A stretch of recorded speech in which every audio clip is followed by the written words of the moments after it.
হর হর মহাদেব। সুপ্রভাত বন্ধুরা। আজ সকাল সকাল ঘুম থেকে উঠে ভাবলাম একটু মর্নিং ওয়াক করা যাক, কিন্তু জানতাম না এই ওয়াক আমাকে কোথায় নিয়ে যাবে। হাঁটতে হাঁটতে হঠাৎ করেই পৌঁছে গেলাম আমাদের সবার প্রিয় তারকেশ্বর বাবার মন্দিরে। চলো তোমাদেরও নিয়ে চলি আজকের এই সুন্দর সকালটা শেয়ার করতে। আমি আসলে শুধু হাঁটতে বেরিয়েছিলাম, কিন্তু ধীরে ধীরে মনে হলো যে একটু মন্দিরে ঢুকে প্রণাম করে আসি।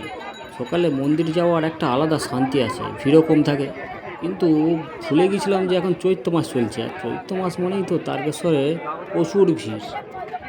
আমি এখন রাজবাড়ির ওখানে চলে এসেছি, তো সেখানে এবার চারিদিকে প্রচুর ভক্ত আছে দেখতে পাচ্ছেন, এবং অনেক দোকানও বসেছে যেরকমটা মেলা হয় চৈত্র মাসে। এবং চারিদিকে ভক্তদের ভিড় তো আছেই, ঘণ্টার শব্দ, ধূপের গন্ধ, পরিবেশটা একটা অন্যরকম লাগছে। আর সকাল সকাল এত সুন্দর একটা পরিবেশ পেয়ে যাব ভাবতেই পারিনি, খুব সুন্দর। ফায়ার ব্রিগেডের গাড়িও রয়েছে, তো সামনেই দেখলাম একটা পুলিশ ভ্যান রয়েছে, অগণিত ভক্তরা এসেছে। তো বন্ধুরা, তারকেশ্বর মন্দির কিন্তু পশ্চিমবঙ্গের খুবই জনপ্রিয় একটা তীর্থস্থান। বিশেষ করে শ্রাবণ মাসে এখানে প্রচুর ভিড় হয়। অনেক দূর থেকে কাঁধে জল নিয়ে বাবার মাথায় জল ঢালতে আসেন। এখানে দোকানগুলোকে দেখুন, প্রচুর দোকান রাস্তার ধারে ধারে, আরও বসছে দোকান, অর্থাৎ একটা মেলা চলছে। আমি পরপর করে এগিয়ে যাচ্ছি মন্দিরের দিকে, আপনারাও সাথে থাকুন।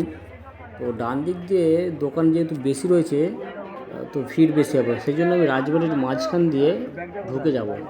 সামনেই দেখতে পাচ্ছেন পুলিশ ভ্যান রয়েছে, কোনো অসুবিধা হলে তো পুলিশ সঙ্গে সঙ্গেই থাকবে আপনাদের সেবায়।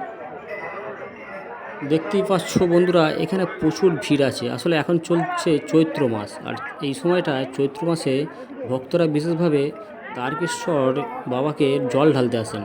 অনেকেই দূর দূর থেকে হাঁটতে হাঁটতে কাঁধে জল নিয়ে আসেন। এটাকে ভক্তির একটা বিশেষ রীতি হিসেবে মানা হয়। বিশ্বাস করা হয় এই সময় বাবার মাথায় জল ঢাললে মনোবাসনা পূর্ণ হয়। তাই এখন প্রচুর ভিড়। ওইদিকে একটু বেশি ভিড় ছিল, সেই জন্য আমি এই রাস্তা দিয়ে যাচ্ছি। আর পরবর্তীকালে আমি ওই রাস্তা দিয়েও যাব, কারণ আমি সমস্ত রাস্তাগুলোই দেখাবো যে কীভাবে ভিড় হয়েছে। আমি বুঝতে পারিনি যে এতটা ভিড় হয়ে যাবে। আমি তো মর্নিং ওয়াকের জন্য বেরিয়েছিলাম, তো তারপর ভিড় দেখে ভাবলাম ঢুকে দেখেই আসি কতটা ভিড়। তো আর একটু হলেই আমি বাঁ দিক দিয়ে বেঁকে যাব। বেঁকে গিয়ে দেখব সামনেই দুধ পুকুর, অর্থাৎ বড় একটা জলাশয়। তো খুব সুন্দর লাগে, ওখানে বসে থাকতেও খুব একটা শান্তি পাওয়া যায়। অনেকেই ভাবছো যে এই চৈত্র মাসে এত ভিড় কেন হয়। আসলে চৈত্র মাস হিন্দু ক্যালেন্ডারের শেষ মাস, আর এই সময়টা বিশেষ করে ভগবান শিবের উপাসনার জন্য খুবই গুরুত্বপূর্ণ বলে মনে করা হয়। বিশ্বাস করা হয় গরমের শুরুতে বাবাকে জল ঢাললে তিনি শান্ত থাকেন আর ভক্তদের ওপর আশীর্বাদ বর্ষণ করেন। আরেকটা বড় কারণ হলো মানত। অনেক মানুষ কোনো ইচ্ছা পূরণের জন্য বা সমস্যা থেকে মুক্তির জন্য মানত করে যে তারা এই সময় এসে বাবার মাথায় জল ঢালবে।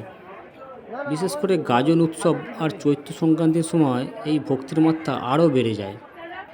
অনেক দূর দূর থেকে খালি পায়ে হাঁটতে হাঁটতে কাঁধে গঙ্গার জল নিয়ে এখানে আসেন।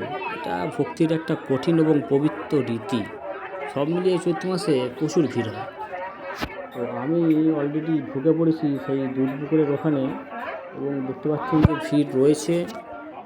আপনারা আপাতত এই জায়গাটার সুন্দর দৃশ্য অনুভব করুন। যে চৈত্র মাসে তো এইসব জায়গায় দাঁড়ানোই যায় না, এতটা ভিড় থাকে সমস্ত জায়গা দিয়ে। এখন চৈত্র মাসে ভিড় আছে, কিন্তু শ্রাবণ মাসের মতো নয়। তবুও আমি যাচ্ছি, আমার মনে হয় না আমি এটা দিয়ে পুরোটা ঢুকতে পারবো, কারণ সামনেই পুলিশ রয়েছে, দূর থেকে আমি দেখতে পেয়েছি। এবং এখানে সমস্ত দোকান তো রয়েছে। আপনারা যারা জানেন, তারা এখানে অনেকবার এসেছেন, তারা জানেন যে এখানে কত রকমের নানা রকমের দোকান হয়। আমি ভিডিওটা কাট না করে একবারে যাচ্ছি সেই পর্যন্ত যেখানে মন্দিরটা রয়েছে। আমি কাট করতে চাইছি না, পুরোটা কমপ্লিট করেই কাট করব। তো দুধ পুকুরের ধার দিয়ে আমরা যাচ্ছি। তো বাঁ দিকে আছে দুধ পুকুর, দেখুন কতটা ভিড় হয়েছে। তো আমার সামনেই যাচ্ছে একজন মাথায় করে জল নিয়ে, আর বহু মানুষ আসছে, তারা জল ঢেলে আসছে। এই জায়গাটা আপাতত একটু ভিড় কম লাগছে। আসলে এখানে একজন দেখুন, বাবার যে ষাঁড় আছে ওনার মাথায় জল ঢালছেন। তো এই রাস্তাটা একটু ফাঁকা রয়েছে আমার মনে হচ্ছে, কারণ ভিড় আছে ওই রাস্তা দিয়ে, মেন রাস্তা দিয়ে। এই রাস্তা দিয়েও ভিড় হয়। আর একটু গেলেই আমরা চলে যাব সেই মন্দিরে, বাবা ভোলেনাথের মন্দিরে। তো আর বেশি দূর আমি এগোতে পারবো না, চলে এসেছি যেখানে দুধ পুকুরে সবাই স্নান করছে। তো কিছুদিন আগে একটা দুর্ঘটনা ঘটেছিল, কিন্তু সেই জন্য হয়তো যে পুলিশ রয়েছে, সিভিক পুলিশ দেওয়া রয়েছে এবং অগণিত ভক্ত এখানে রয়েছেন। তো খুব সুন্দর এই জায়গাতে। আপনারা জুতো পরে ভেতরে যেতে পারবেন না, আপনাদেরকে রেখেই যেতে হবে। এই যে দুধ পুকুরে স্নান করছে বহু মানুষ, বহু ভক্ত।